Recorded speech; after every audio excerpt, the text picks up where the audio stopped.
Halo teman-teman, adik-adik semua. Perkenalkan, nama saya Vidya Diguna. Nah, di video kali ini saya akan membuat video tentang bercerita sedikit tentang komunikasi data. Sejarah komunikasi data, dampak komunikasi data, apa lagi? Klasifikasi komunikasi data. Nah, untuk lihat video ini saya harus wajibkan bagi mahasiswa saya harus nonton video ini karena perkuliahannya saya pindahkan ke video YouTube. Nah, untuk teman-teman atau adik-adik absensi, silakan absen di kolom komentar dan tulis BP dan nama. Nah, ingat ya, kolom komentar BP dan nama. Jangan lupa subscribe juga. Oke? Ya, nah, kita akan membahas di pertemuan kali ini pertama adalah komunikasi data, prosesor komunikasi data, kanal, dan laju data. Nah, seperti ini ya, bagian dari gambar dari suatu sistem, contoh model komunikasi data sederhana dari workstation, dikirim data ke modem, lalu dikirim ke jaringan telepon, dan telepon dikirim ke jaringan modem, lalu ke server. Nah, balik lagi ke workstation. Nah, seperti itu. Lanjut. Telekomunikasi data adalah teknik pengiriman atau penyampaian informasi dari suatu tempat ke tempat lain dalam bentuk komunikasi jarak jauh yang menggunakan peralatan seperti telepon, televisi, radio, kabel, telegram, dan satelit. Contohnya adalah ATM. Dan berkat kemajuan teknologi telekomunikasi, para nasabah bank bisa mengambil uang di mesin ATM kapan saja. Nah, jadi komunikasi data itu sangat diperlukan berdasarkan perkembangan zamannya. Jadi tambah zamannya tambah maju, maka telekomunikasi data ilmunya kalian juga harus tahu. Nah, komunikasi data adalah bagian dari telekomunikasi yang secara khusus dengan perpindahan data atau informasi dalam bentuk digital dari suatu peranti ke peranti yang lain. Nah, jadi dia bentuk digital dan analog atau analog ke analog atau analog ke digital.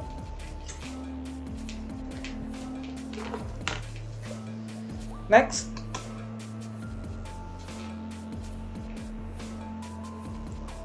Komunikasi data yang berupa simpul umumnya berupa komputer, tetapi juga bisa berupa peralatan yang dapat ditunjukkan pada sebelah kiri. Nah, seperti ini.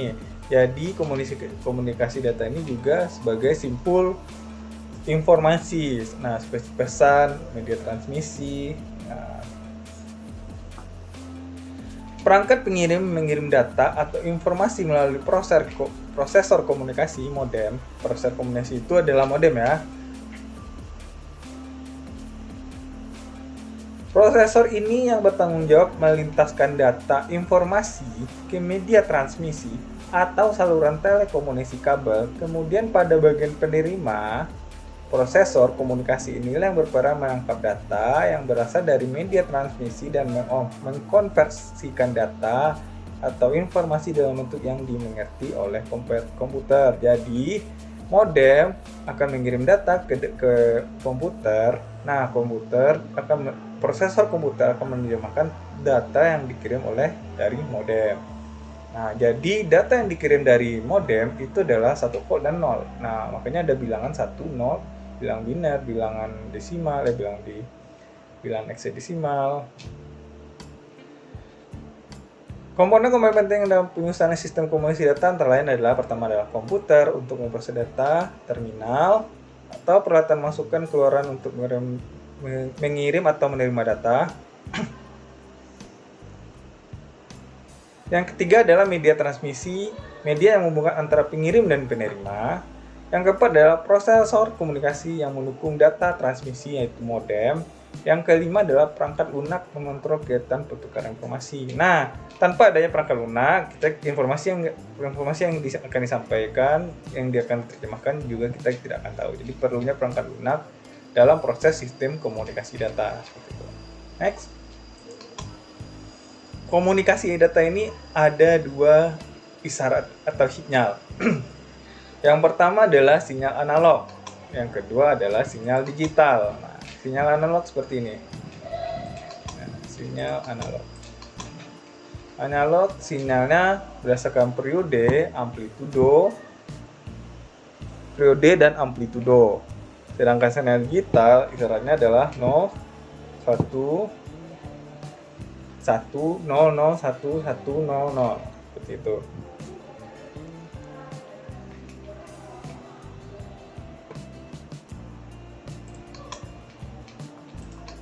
Nah, lanjut.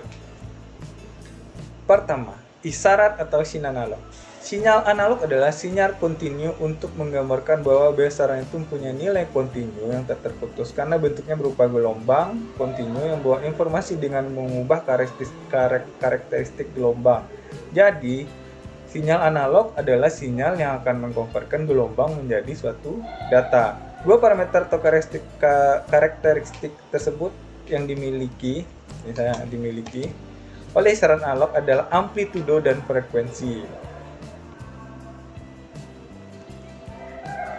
Jika dikaitkan dengan suara, ketinggian gelombang ditentukan oleh amplitudo yang menentukan keras dan besarnya suara, sedangkan frekuensi menentukan jumlah siklus gelombang dalam satu detik yang berimplikasi pada penyaringan suara. Seperti itu. Sinyal analog juga bisa dikatakan gelombang sinus atau gelombang dasar untuk semua isyarat analog. Hal ini didasarkan analisis Fourier. Maksudnya adalah isyarat analog itu didapat dari perpaduan sejumlah gelombang sinus. Seperti itu.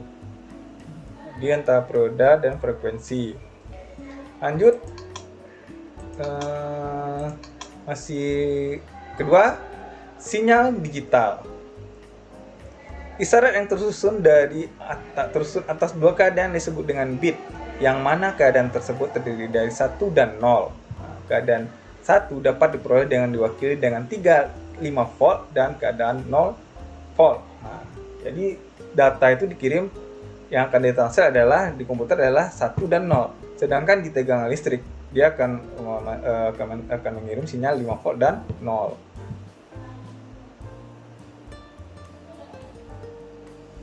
Bit merupakan satu kas isyarat digital. Yang terdiri dari 0 dan 1. Bit adalah isyarat digital yang terdiri 0 dan 1. Nah, contohnya dalam sistem ASCII huruf A. 0 huruf A adalah 010000. Berarti adalah tidak tegangan listrik 5 volt, tidak ada tegangan listrik 3 kali, 5 volt dan 0. Nah, seperti itu. Maka akan terbentuk huruf A dari tegangan listrik tersebut. Lanjut, prosesor komunikasi data. Prosesor komunikasi data adalah peranti yang bertindak untuk melakukan data atau informasi ke media transmisi atau menerima informasi media transmisi, contohnya adalah modem. Nah, prosesor komunikasi data ini sangat penting untuk mendapatkan data dari 1010. Nah, dia akan memproses, jadi sumber akan mengeluarkan teks dan informasi. Input data dia akan diinput berupa teks dan akan mengeluarkan input informasi yang akan mengeluarkan bit digital 1010. Nah, 1010 ini akan ditranslate transmitter, biasanya modem akan mentranslate menjadi 5 volt dan 0. Nah, tiba di sini dia hanya mengenal 5 dan 0. Nah, tergantung sistem transmitternya. Sistem transmitter akan mengirimkan ke sistem transmisi, transmitter akan mengirimkan transmisi sinyal analog tersebut dan akan dilanjutkan kepada sang penerima. Nah, penerima 5 volt 0, 1 dan 0 itu, 5 volt dan 0 volt itu akan ditransferkan lagi ke dalam bilangan bit 1 dan 0 yang akan ditransfer oleh prosesor. Dari prosesor ya, analog 1, 5 volt dan 0, dia akan mentranslate 1 dan 0, ini 5 volt, ini masih 5 volt dan 0, dia akan mentranslate jadi 1 dan 0. Nah, di modem dia akan mengirim ke prosesor komputer untuk mentranslate 10 itu menjadi sebuah huruf atau tulisan. Seperti itu proses dari komunikasi data yang Anda kirim gitu. Modem tahu ya, modem adalah peranti yang memungkinkan data digital pada bagian pengiriman yang diloadkan ke media transmisi yang bersifat analog yang berasal dari data transmisi menjadi data analog dan mengkonversikan data analog menjadi data digital pada bagian penerima. Nah, ini modem. Ini ya. Sistem transmisi ini adalah jaringan penghubung. Kalau jaringan telepon juga bisa, jaringan listrik juga bisa, macam-macam.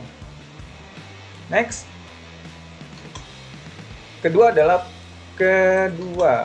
Masih kedua, modulator adalah bagian melakukan perubahan dari bentuk digital ke bentuk analog, dari bentuk analog ke digital yang berada pada modem. Nah, jadi yang melakukan perubahan analog ke digital di dalam modem adalah modulator. Gitu. Lanjut. Selain modem, prosesor komunikasi dapat berupa front-end prosesor, konsentrator, multiplexer. Nah, tergantung modemnya. Nah, jadi kalau kalian butuh modem yang seperti apa, berarti kalian harus paham dulu apa bentuk prosesor komunikasi datanya. Apakah front-end prosesor atau multiplexer atau konsentrator. Nah, kalau front-end prosesor adalah suatu komputer yang ditujukan secara khusus untuk pengolahan komunikasi dan dipasangkan ke komputer utama host pada sistem mainframe. Sedangkan multiplexer nanti memungkinkan sebuah media transmisi dapat dipakai untuk melaporkan data oleh sejumlah sumber secara serentak. Jadi dia mengirim data secara serentak.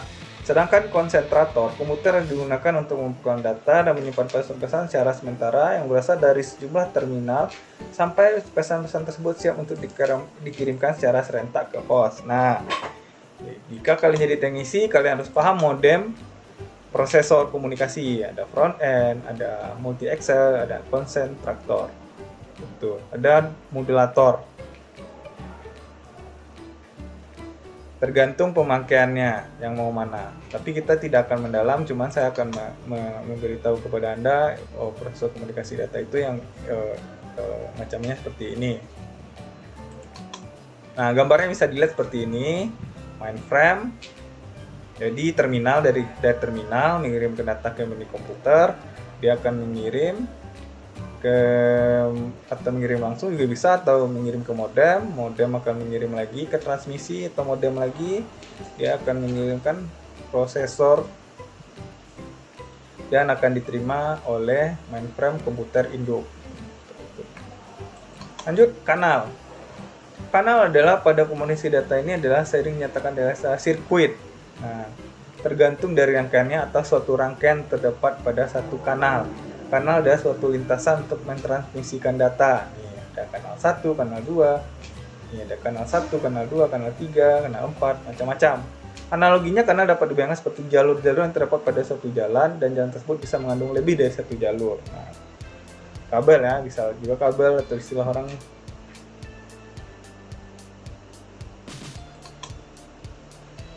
medianya. Kalau kanal, media transmisinya yang sempit disebut baseband, sedangkan transmisi yang terdiri dari kanal jalur lebar disebut broadband. Nah, untuk pada saat sekarang kita sudah memakai broadband untuk mendapatkan akses yang lebih cepat, seperti itu broadband ya. Laju data, balik ke laju data lagi. Laju data ada dua, pertama adalah laju bit dan laju baud. Nah, laju bit dan laju baud. Laju bit disebut dengan laju data yang menyatakan jumlah bit per detik. Nah, jadi jumlah bit per detik, jadi 1 dan 0 ini dari kecepatannya dalam 1 dan 0 per detik. Nah, itu syaratnya. Ini sampai dari komputer kita ke dari komputer penerima. Nah, berapa lajunya? Itu disebutkan laju bit per detik. Sedangkan baud adalah kecepatan isyarat analog ataupun digital melalui kanal. Berarti laju bit di dalam kanal. Itu.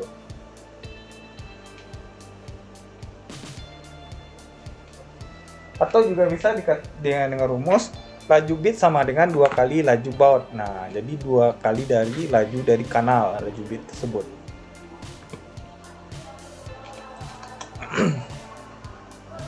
Gambar di atas memperlihatkan penggunaan istilah bit dan baud pada dua komputer yang menggunakan jalur telepon. Nah, lajur bit dan baud. Nah, komputer akan mengirimkan data dengan kabel RS232, kabel RS3232 ya.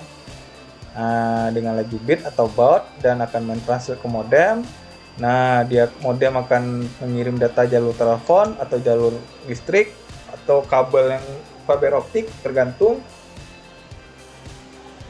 dan akan diterima oleh modem lagi. Lalu modem akan mentranslate atau mengkonversikan laju bit dan baud itu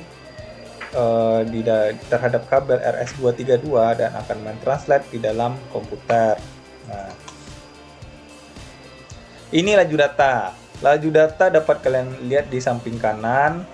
Definisinya adalah satuan yang digunakan pada komunikasi data dan kapasitas data yang biasanya digunakan pada komputer. Nah, seperti itu.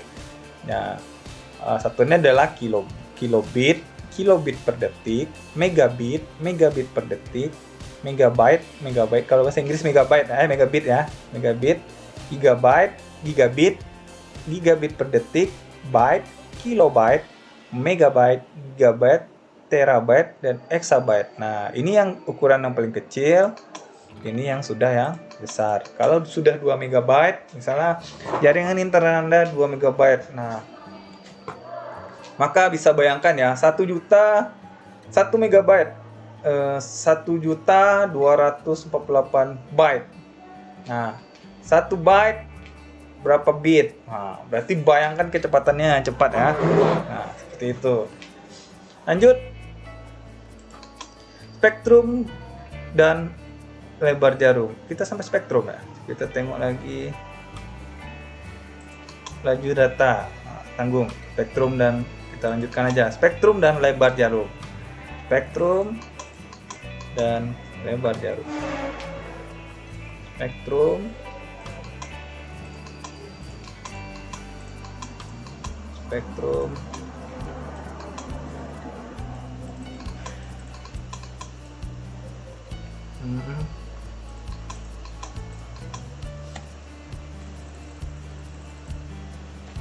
spektrum dan lebar jarum.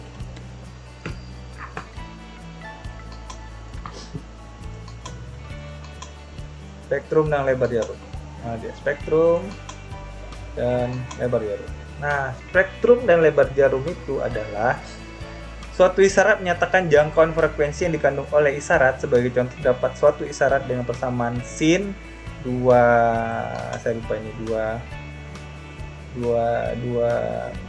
ya, seperti inilah kira-kira rumusnya. Saya lupa nama rumusnya, jadi kita nggak sampai ngemari sampai mencari, jadi saya cuma pengenalan, kita nggak sampai pencariannya. Nah, sebagai F1, spektrum dengan frekuensi meliputi F1 dengan 3 F1. Nah, cukup mengenal saja, nggak sampai mencari. Ini lebih ke dalam ilmu teknik informatika, jadi saya sampai pengenalan saja. Nah, kalau jika Anda misalnya ingin mencari, silakan cari makalah yang lain atau buku atau e-book yang lain yang lebih jelas tentang spektrum dan lebar jarum.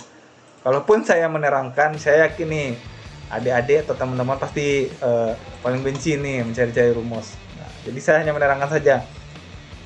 Pada isyarat digital, idealnya isyarat berupa pulsa berbentuk kotak. Isyarat yang bentuk seperti ini memerlukan lebar jalur yang tidak terhingga. Pada hakikatnya, lebar jalur digunakan pada transmisi digital sangatlah terbatas. Tentu saja lebar jalur digunakan berpengaruh terhadap kualitas isyarat digital. Lalu lebar jalur berperan dalam hal mempengaruhi laju data. Namun hal penting yang perlu diketahui adalah bahwa dalam prakteknya, penggunaan lebar jalur yang besar akan meningkatkan biaya. Itulah sebabnya dengan alasan-alasan ekonomis dan praktis, informasi digital dideteksi dengan isyarat yang berlebar jalur terbatas. Namun di sisi lain, pembatasan lebar jalur membawa dampak terciptanya distorsi. Distorsi ini adalah gangguan ya. Distorsi ini membuat tugas untuk menerjemahkan isyarat yang menerima menjadi sulit, sebagai akibatnya data menjadi lambat diterima. Gitu. Jadi gangguan yang membuat data jadi lama diterima. Nah, seperti ini. Aturan yang berlaku semakin terbatas, lebar jalur berarti distorsi semakin meningkat dan akibatnya potensi kesalahan pada sisi penerima akan menjadikan besar. Nah, gitu. Seperti ini 0 byte, transmisi byte di atas di 2000 bit di bandwidth 5000 Hz, bandwidth 9000 Hz, 1300 Hz ya. Jadi semakin besar distorsi, maka gangguannya akan makin besar juga. Lanjut, daftar frekuensi. Nah, hal yang penting yang perlu kalian ketahui adalah penggunaan lebar jalur yang besar akan meningkatkan biaya. Itulah sebabnya dengan alasan masalah ekonomis, informasi digital dideteksi dengan isyarat yang lebar jalur terbatas. Namun di sisi lain, pembatasan lebar jalur ini membawa dampak terciptanya distorsi yang membuat tugasnya menjadi sulit diterima. Nah, jadi frekuensi ini, sinyal dari sinyal isyarat ini sudah ada di dalam Kominfo atau Departemen Kementerian Kominfo. Jadi kalian tidak bisa menggunakan sesuka hati membeli barang lalu menggunakannya untuk keperluan pribadi karena akan mengganggu dari komunikasi yang telah ada. Jadi seperti misalnya radio. Jadi kalau kalian ingin menggunakan frekuensi radio, kalian harus melapor dulu ke Kominfo untuk mendaftarkan radio kalian pada frekuensi 3000 kHz sampai 3 MHz. Nah, seperti ini. Nah, untuk penggunaan 3000 Hz sampai 3 kHz adalah komunikasi kapal selam. Komunikasi kapal selam ya. Sedangkan untuk 3 kHz sampai 30 kHz itu biasanya percakapan manusia. Jadi percakapan manusia itu biasanya nggak ada. Cuman kalau sudah sampai 30 kHz sampai 300 GHz itu harus didaftarkan di Kominfo. Nah, lanjut ada navigasi radio pada 3 MHz sampai 30 MHz, dan radio amatir masih 3000 MHz, televisi 3000 MHz di frekuensi very high frekuensi VHF. Nah, ini udah ada level-levelnya, LF, PLV. Kalau kalian di TV ada UAF, ada FHF. Nah, itu di televisi itu mencari frekuensi di antara 30 MHz sampai 3000 MHz. Sedangkan UHF 3000 MHz sampai 3 GHz. Kalau pernah mencari siaran di frekuensi FHF dan UHF. Nah, sedangkan untuk SHF itu biasanya transmisi satelit, transmisi mikrogelombang atau transmisi access point. Nah, access point biasanya itu access point dari 1 km, 2 km biasanya pakai super high. Sedangkan di atas itu adalah radio amatir juga masih 30 GHz dan 300 GHz. Nah, makanya perlunya mendaftar ke Kominfo untuk mendaftarkan gelombang yang kalian pakai. Jadi kalau Anda tertangkap menggunakan itu secara jualan atau gimana, atau mencari uang dari gelombang, maka Anda akan berurusan kepada Kementerian Kominfo.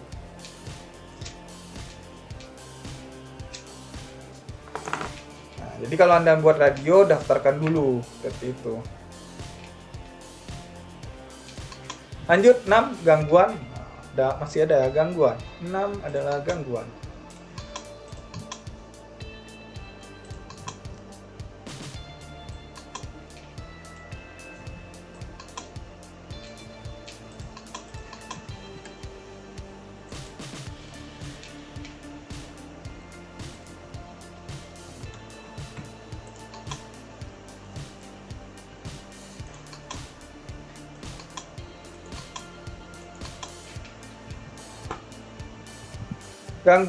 Gangguan pertama adalah atenuasi atau redaman. Atenuasi adalah yang disebut dengan roll off, peristiwa di mana sinyal mengalami pelemahan selama melewati kabel atau kawat.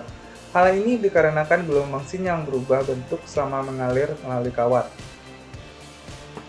Atenuasi ini dapat dimulai oleh fungsi kabel yang panjang. Jadi kabel yang sangat panjang tanpa adanya modem atau perantara transmisi, maka dia akan membuat distorsi. Kabel yang terlalu jauh, maka sinyal dapat mengalami penurunan kualitas. Lemahnya sinyal ketika sampai di stasiun penerima akan membuat sinyal sulit untuk diinterpretasikan dan dapat mengakibatkan kegagalan komunikasi. Itu. Jadi diperlukan penghubung. Kalau kabelnya jauh, minimal 1 km udah ada penghubungnya, 1 km udah ada modemnya, media transmisinya, agar kabel tersebut dapat dibaca dengan kualitas yang baik.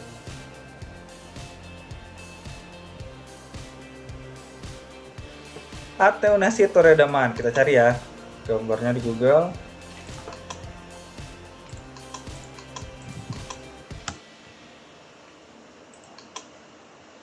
Nah, seperti ini, atenuasi atau redaman.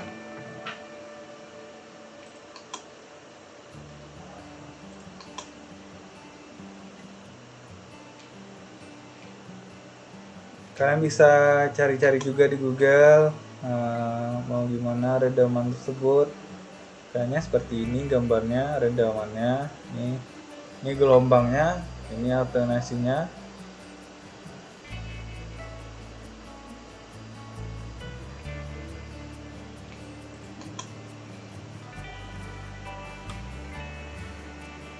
Maka semakin panjang kabel, semakin besar distorsinya.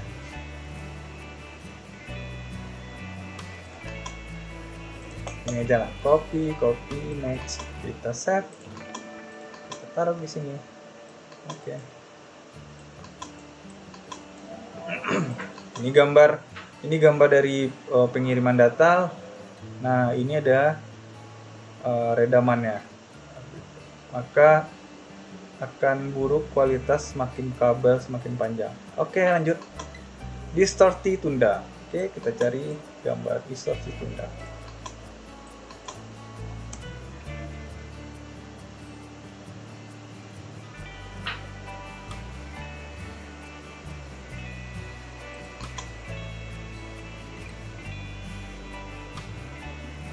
Nah, seperti ini ya.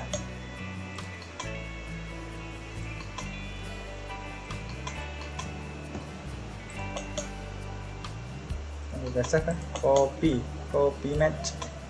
Nah, kita save, paste, copy. Oke. Nah, seperti ini distorsi tunda. Nah, sinyal input, sinyal yang kedua. Nah, sinyal yang dikirimkan mengakibatkan distorsi tunda. Dapat diartikan ada keterlambatan kedatangannya sinyal. Nah, seperti ini. Seharusnya 1, 2 sudah ada, ini memerlukan 1, 2, 3 gelombang. Karena seharusnya 2 gelombang sudah datang sinyalnya. Nah, dia memerlukan 3 gelombang untuk sampai sinyalnya.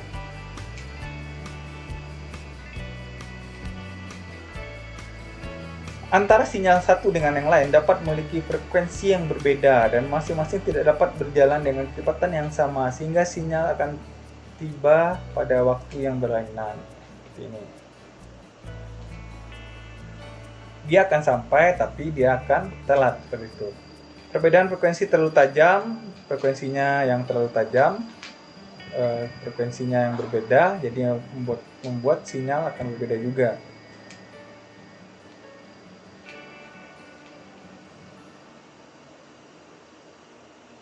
Nah, pada transmisi suara, tundaan mungkin tidak akan mengakibatkan kesalahan fatal, namun berbeda dengan transmisi data. Tundaan ini dapat menimbulkan gangguan dari komunikasi data mekaniknya. Lanjut, dero panas atau terminal noise. Ayo kita cari gambarnya. Dero panas. Nah, seperti ini.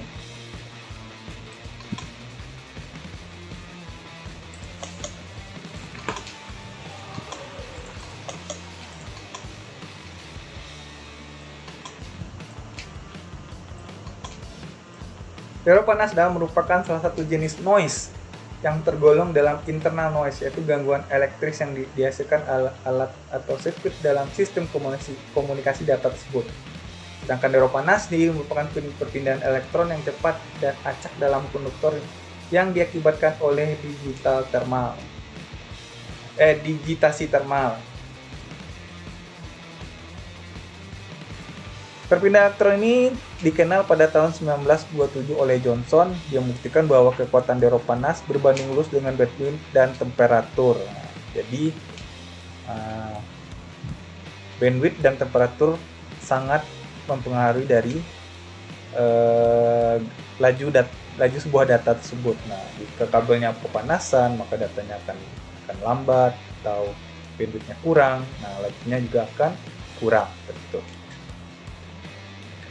Lanjut, Darrow intermodulasi. Gangguan yang berikut adalah Darrow intermodulasi. Kita cari gambarnya. Darrow intermodulasi. Enter.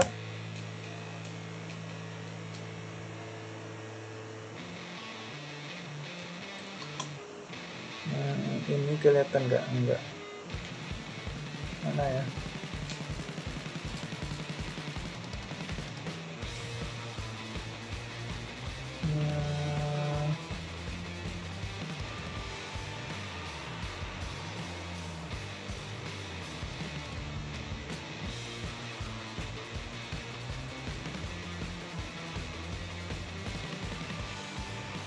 Kayaknya saya belum menemukan gambarnya, atau kalian bisa nambahkan aja.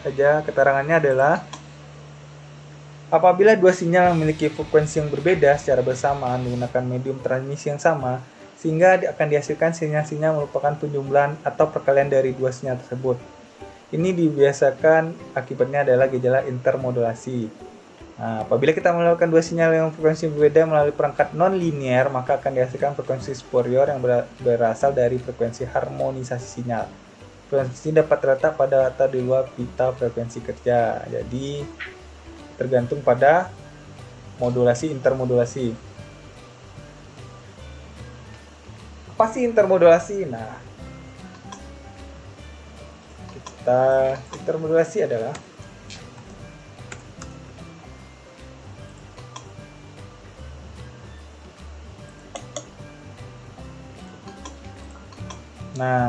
intermodulasi adalah ini ya. Nah, ini ada gambarnya. Nah, ini ada gambarnya kira.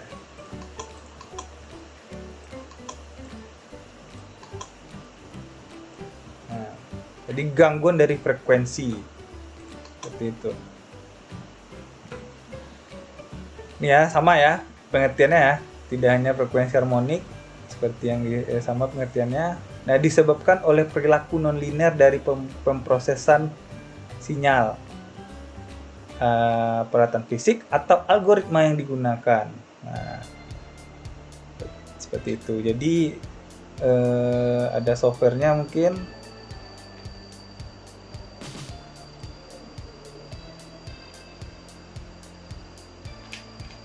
Nah, kalian juga bisa baca di Wikipedia intermodulasi itu apa bahasa Indonesia. Kalau Wikipedia semuanya ilmunya sama. Nah, saya nggak akan menjelaskan sampai pencarian, saya akan menjelaskan sampai pengenalan saja, karena kalian prakteknya tidak akan sampai ke intermodulasi. Pengenalan saja. Oke, next.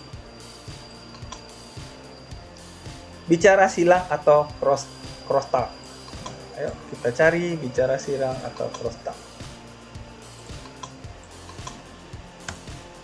Kita lihat di Wikipedia. Mana Wikipedia? Tidak ada. Kalau crosstalk bicara silang, ini dia. Suatu fenomena dalam bidang elektronika telekomunikasi di mana sinyal dikirim pada satu sirkuit atau dalam sistem saluran transmisi menimbulkan efek yang diinginkan pada sistem tersebut. Nah, biasanya disebabkan adanya kopling konduktif atau satu saluran dengan lain yang ada komponen kapasitif yang tidak diinginkan di dalam satu sistem. Umumnya dikenal sebagai gangguan pembicaraan, rupanya ada dua orang lain yang bukan lawan bicara atau berupa isyarat nada bocor dari koneksi lain dan hubungan komunikasi. Nah, jika kalian menelpon Nah, tiba-tiba ada suara. Nah, itu gangguan dari crosstalk. Nah, seperti itu. Menggunakan sambungan analog. Nah, gambarnya tidak ada contohnya. Nah, seperti itu. Jadi, komunikasi yang terjadi antara dua orang. Saya dengan bahasa saya dua orang. Nah, ketika tiba-tiba ada suara orang lain, orang ketiga yang muncul di tengah kalian, yang terhubung secara tidak sengaja. Nah, itu yang disebut dengan crosstalk atau cakap silang, gangguan cakap silang. Jadi kalian kalau jika pernah, saya juga pernah dulu nelpon ibu mama saya. Nah, tiba-tiba ada seorang ketiga yang masuk, tetapi tiba-tiba hilang lagi. Nah, itu yang terjadi, pernah saya terjadi crosstalk. Lanjut, gambarnya kita tengok, adakah gambarnya crosstalk ini. Gambarnya crosstalk ini gangguan nelpon ya, gimana sih cara gangguan gimana cara silang. Coba kita cara silang.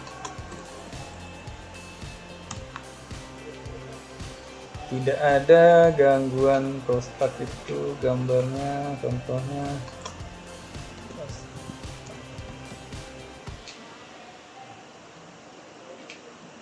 Nah, mungkin ini ya. Nah, ini jadi frekuensi kalian akan berpindah ke laju bit yang lain seperti itu. Maka ketika kalian sedang berkomunikasi dari satu penerima dengan penerima lain, nah dia melompat ke frekuensi sinyal yang lain, akan melompat ke dalam suatu transmisi yang lain, media laju yang lain, sehingga terjadinya crosstalk. Oke, kita copy, kita paste. Terlalu besar, oke, kita kecilkan. Lanjut, crosstalk udah. Deraw, impulse atau noise. Nah, ayo kita cari gambar deraw, impulse atau noise. Deraw, impulse atau noise. Tidak ada ya. Kalau di Wikipedia gimana? Apa artinya? Kalau menurut Wikipedia, deraw disebut adalah suatu sinyal gangguan bersifat akustik suara, elektris maupun elektronis yang ada dalam suatu sistem dalam bentuk gangguan yang bukan merupakan sinyal yang diinginkan. Nah, sumber derawnya ada 3. Pertama adalah munculnya fluktuasi acak di dalam thermal noise, deraw buatan seperti manusia, motor, switch. Nah, atau deraw seperti petir atau bintik matahari. Nah, jadi ketika kalian menelpon, derawnya atau ada orang di sampingnya, akan terjadi noise yang akan didengarkan. Jadi ketika nelpon dekat dengan jalan, maka akan terdengar suara motor. Itu yang disebutkan dengan noise deraw. Gambarnya kita lihat deraw kita lihat nggak ada deraw. Jadi kalau nelpon ya cukup di tempat yang lengang supaya tidak terjadi gangguan dalam menelpon. Makanya diusahakan nelpon itu di luar ruangan, di dalam yang terbuka atau di dalam ruangan yang tidak ada gangguan dari suara yang lain. Gimana cara mencontohkannya ya deraw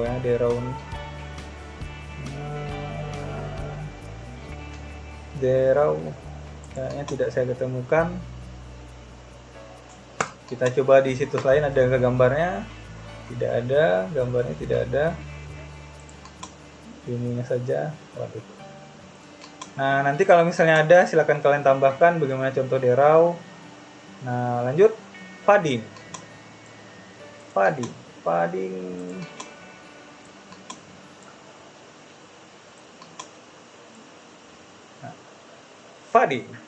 Ayo kita cari gambar fading. Apakah ada gambar fading?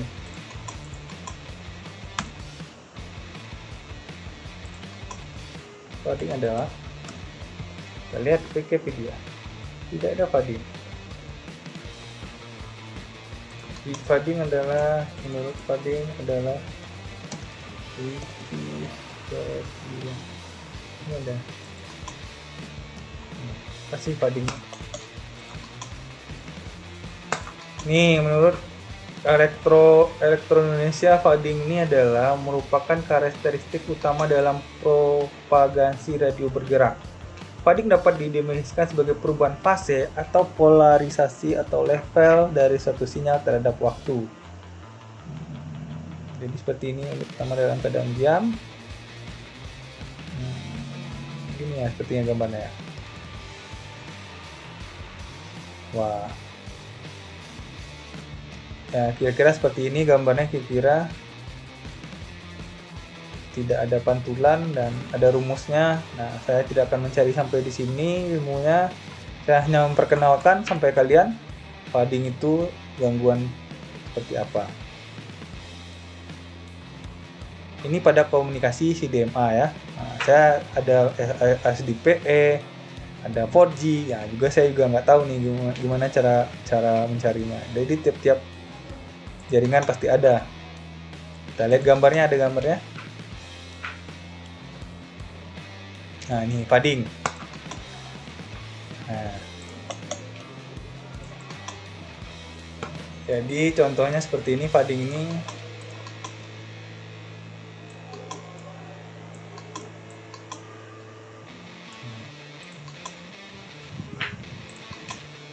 Ini zero ya, ini fading. Nah, jadi gara-gara pohon, laju data atau data yang akan dikirimkan tidak sampai pada HP seperti itu.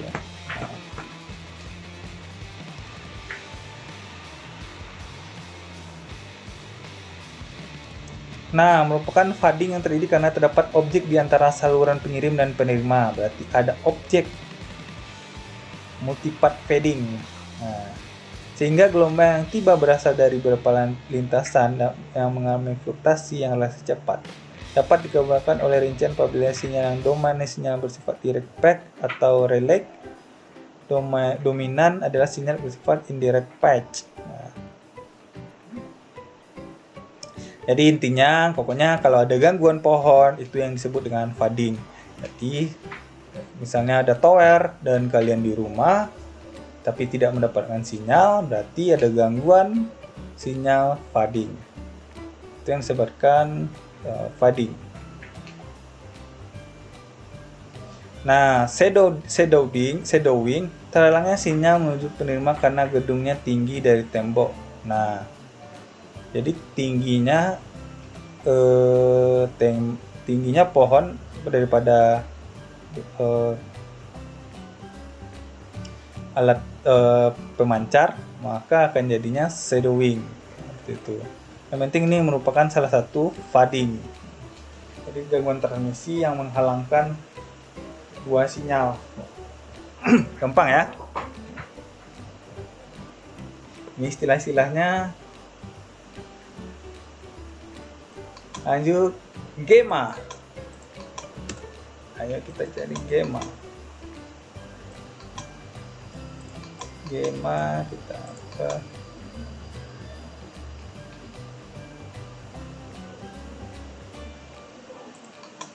gamma merupakan gangguan berupa pemantulan sinyal disebabkan oleh impedansi dalam satu rangkaian listrik. Penekanan pada gamma tidak dapat digunakan dalam transmisi melalui saluran voice grid. Nah, selain artikel mengenai lapangan transmisi dalam transmisi artikel lapangan enggak. Nah, ayo kita cek gamma.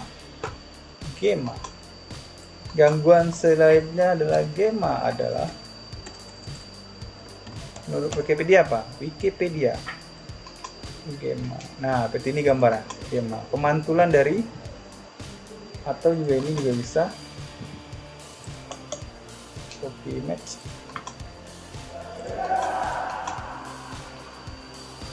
Bergema.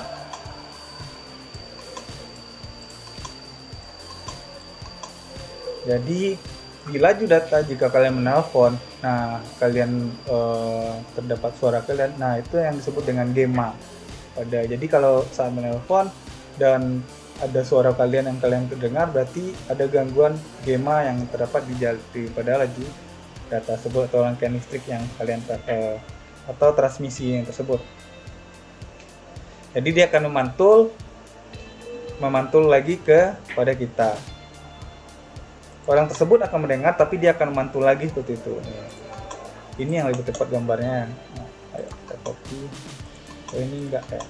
Ya dia bergema juga, cuman nah, ini. Gema. Nah, kalau menurut Wikipedia gimana? Gema Wikipedia. Oke, semua. Gema menurut Wikipedia adalah pemantulan bunyi yang diterima oleh pendengar beberapa saat setelah bunyi langsung. Ya, sama ya. Jadi kalau kita nelpon dan kita bicara dan kita mendengar suara kita, berarti terjadilah gangguan gema pada sinyal audio atau akustik kalian. Lanjut arah transmisi. Atau tambah aja. Kita sampai gema. Nah, untuk sampai saat ini, sampai di sini dulu pertemuan ketiga. Nanti arah transmisi saya lanjutkan di pertemuan keempat. Nah, semoga video saya ini bermanfaat dan kalian pelajari. Jika ada yang kurang dari video saya, nah kalian silakan mencari di internet atau di Wikipedia untuk mengetahui apa sih istilah-istilah dari komunikasi data tersebut yang saya kenalkan kepada kalian. Dan saya tidak akan mengajarkan kalian semuanya, cukup pengenalan saja karena ini lebih ke arah teknis untuk mencari frekuensi, terminal, waktu, nah bagaimana cara prakteknya. Nah, kita hanya nanti akan fokus pada komputer, tapi kalian supaya saya mengenalkan ini, kalian tahu bagaimana data laju data bit atau baud itu sampai kepada komputer kalian. Nah, sekian. Assalamualaikum warahmatullahi wabarakatuh.